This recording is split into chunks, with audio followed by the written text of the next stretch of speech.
Oke, video yang kedua ini akan saya bahas apa yang harus kalian lakukan setelah kamu merecord mono sound kalian. Jadi di bagian apa? Di bagian table new. Oke, tadi kan kalian sudah new, kemudian record mono sound. Nah, nanti kemudian kamu record, setelah kamu record, kamu save, lalu setelah save itu nanti view and edit. Nah, di view and edit ini akan muncul seperti ini. Nah, pertama kita akan analisis dari spektrum. Jadi nanti kamu klik spektrum, kalau diklik spektrum, maka muncul seperti ini.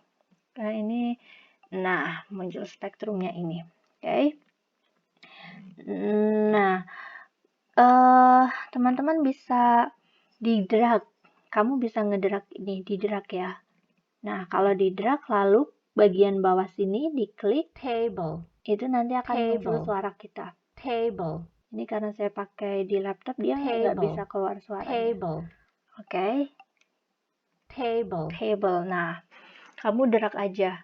Kamu drag atau kamu blok bagian yang ada suara kamu. Maka nanti tanda pink ini menentukan bahwa disinilah tadi ada suara kamu. Table. Oke. Spektrum sudah jelas tadi yang saya sebutkan, dia digunakan untuk merepresentasikan vibrations. Oke, vibrationsnya seperti apa? Dari setiap sound yang kita produksi. Setiap fonem itu kan pasti punya, ada yang voiced dan ada yang voiceless. Begitu. Table. Nah, ini di sini ada sangat lebih tebal karena memang ada sound beh di sini. Beh merupakan sounds yang voiced. Jadi vibrationsnya, spektrumnya dia lebih tebal. Setelah spektrum, kita hapus aja. Lalu yang selanjutnya pitch. Nanti di tombol pitch ini, kamu klik show pitch. Maka akan muncul warna biru seperti ini. Sama, kamu blok. Sambil kamu blok, kamu lihat di sini tandanya. Oh, ini peak-nya lebih tinggi daripada yang lain ya.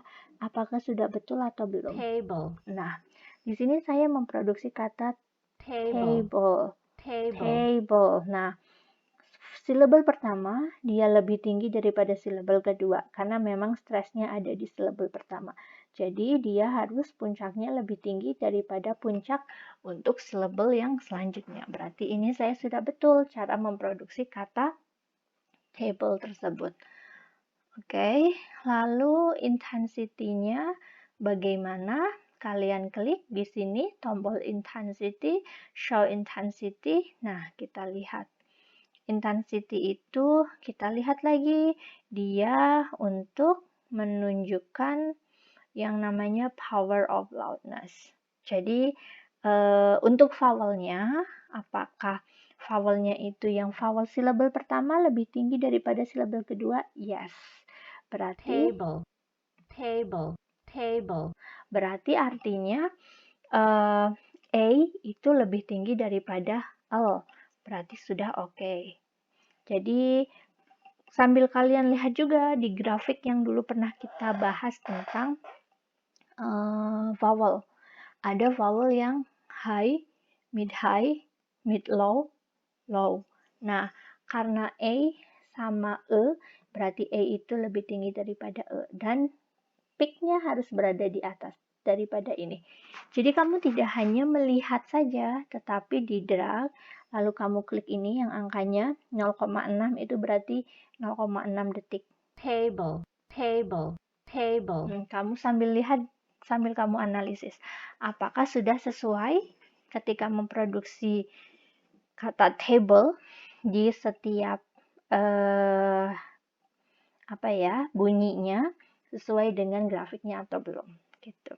This is my first syllable and this is the second syllable, dan ini A, okay, intensity-nya lebih tinggi daripada daripada E, dan itu berarti betul.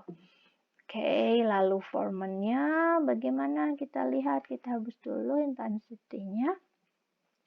Formen digunakan untuk melihat speech wave. Oke, speech wave-nya bagaimana? Akustiknya juga kita lihat dan oke.